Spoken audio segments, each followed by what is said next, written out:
આકાશઃ પતતી, આકાશ પડે છે, તેનું આપણે અહીં સ્વાધ્યાય જોઈએ. સ્વાધ્યાયમાં વિવિધ પ્રશ્નો આપેલા છે, જેના આપણે વિચારી અને જવાબ આપવાના છે. તો ચાલો જોઈએ કેવી રીતે પ્રશ્નો પૂછેલા છે અને આપણે એના કેવી રીતે જવાબ આપીએ છીએ. પહેલો પ્રશ્ન છે કે નીચેના શબ્દોનું મોટેથી ઉચ્ચારણ કરો. નીચે આપેલા જે શબ્દો છે એનું આપણે શુદ્ધ ઉચ્ચારણ કરવાનું છે.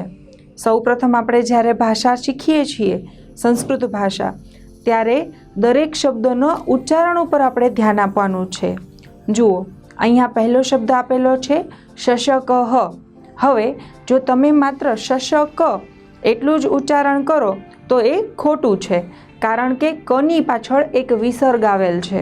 વિસર્ગ એટલે જે બે ટપકા દેખાય છે તે.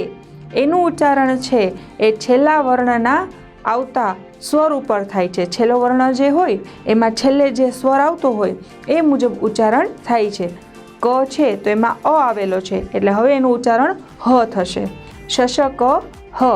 આનું શુદ્ધ ઉચ્ચારણ કરતાં આપણે શીખવાનું છે. વિસર્ગનું ઉચ્ચારણ કરવું અનિવાર્ય છે. ત્યાર પછી છે ભીતઃ. ભીતઃ એટલે ડરેલો, પરંતુ ભીતઃનું ઉચ્ચારણ કેવી રીતે કરીશું? ભીતઃ. વિસર્ગનું ઉચ્ચારણ કરવું પડશે. વાનર ભ્રાતઃ. વાનર ભ્રાતઃ, તો એનું એ રીતે ઉચ્ચારણ થશે. આગચ્છતિ.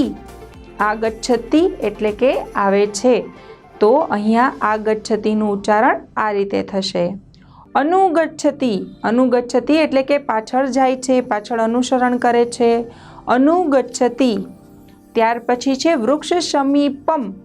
જે મ છે, હલંત મ, જેને આપણે ખોડો અથવા અડધો મ પણ કહીએ છીએ, તો જ્યારે એ હલંત હોય છે તો એનું ઉચ્ચારણ ઝડપથી કરવાનું હોય છે. વૃક્ષ સમીપમ.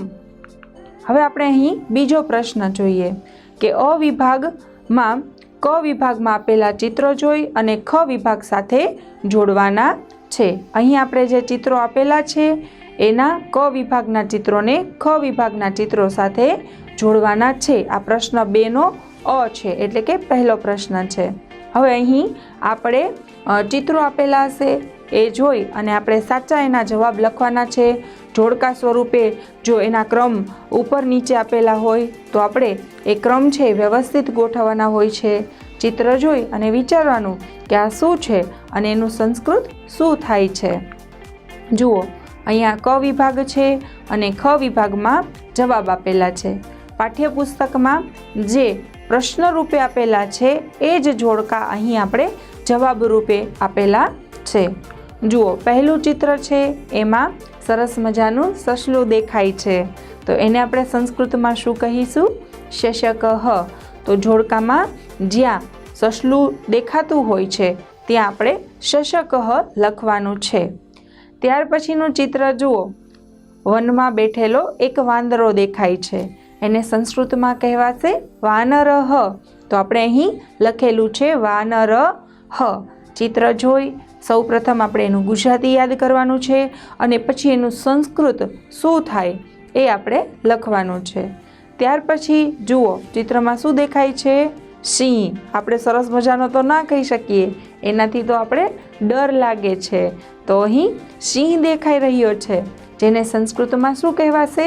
સિંહ. તો આ રીતે આપણે ચિત્ર જોઈ અને એની સામે જે સાચા જવાબ આવે છે એ ગોઠવવાના છે. ત્યાર પછી અહીંયા બીજું ચિત્ર જુઓ.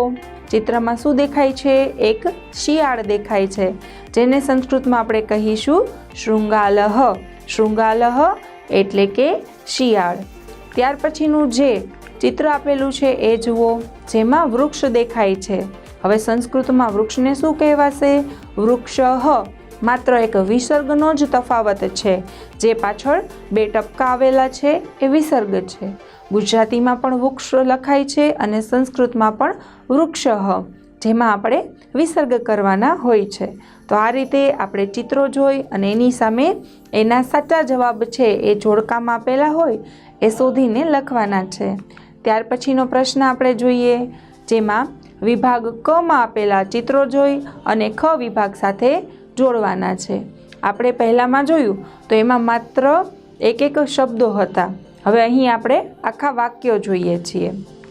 ક વિભાગમાં ચિત્ર આપેલું છે કે જેમાં શિયાળભાઈ છે એ કંઈક બોલી રહ્યા છે, તો આપણે એનું સંસ્કૃત જે પાઠ્યપુસ્તકમાં આપેલું છે જોડકામાં, એમાંથી એનું સંસ્કૃત શોધીને લખીશું. તો જવાબ આવશે શૃંગાલહ વદતી. વદતી એટલે કે બોલે છે, શિયાળ બોલે છે. ત્યાર પછીનું ચિત્ર આપણે જોઈએ. અહીંયા બીજું ચિત્ર આપેલું છે જેમાં વાંદરો છે એ સસલા અને શિયાળની પાછળ ભાગી રહ્યો છે, જે આપણે પાઠમાં જોયું હતું. તો અહીંયા જે સંસ્કૃત વાક્ય આપેલું જ છે, આપણે માત્ર સાચું શોધી અને લખવાનું છે. અહીંયા આપણે કહીશું વાનરઃ અનુધાવતી. વાનરઃ એટલે કે વાંદરો, અનુધાવતી એટલે કે પાછળ દોડી રહ્યો છે, એનું અનુસરણ કરી રહ્યો છે. વાંદરો પાછળ દોડી રહ્યો છે. ત્યાર પછીના ચિત્રમાં જુઓ કે એક સસલું સરસ રીતે ઊંઘી રહ્યું છે, નીંદર કરી રહ્યું છે. શશકઃ શયનમ કરોતી, અર્થાત સસલું સૂતું છે. તો અહીંયા આખા વાક્ય આપેલા છે, ક્રિયા આપેલી છે. એ વાક્ય આપણે શોધવાના છે કે કયા ચિત્ર સાથે એ સમાનતા ધરાવે છે અને એ ચિત્રની સામે એનો જવાબ લખવાનો છે. ત્યાર પછી જુઓ, અહીંયા ચિત્ર આપેલું છે કે સસલું છે એ વૃક્ષ નીચે સૂતું હોય છે અને અચાનક એમાંથી પાંદડું પડે છે.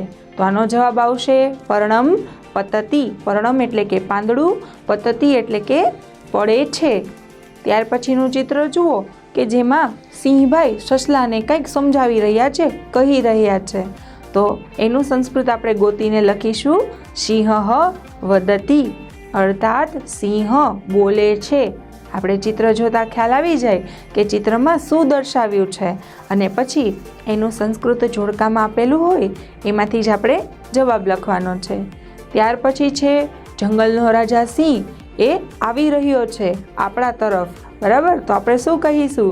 સિંહ આગચ્છતિ. સિંહ આવી રહ્યો છે. તો આ રીતે આપણે સરળતાથી ચિત્રો જોઈ અને એના જવાબ છે એ જોડકામાં ગોતી અને લખવાના હોય છે.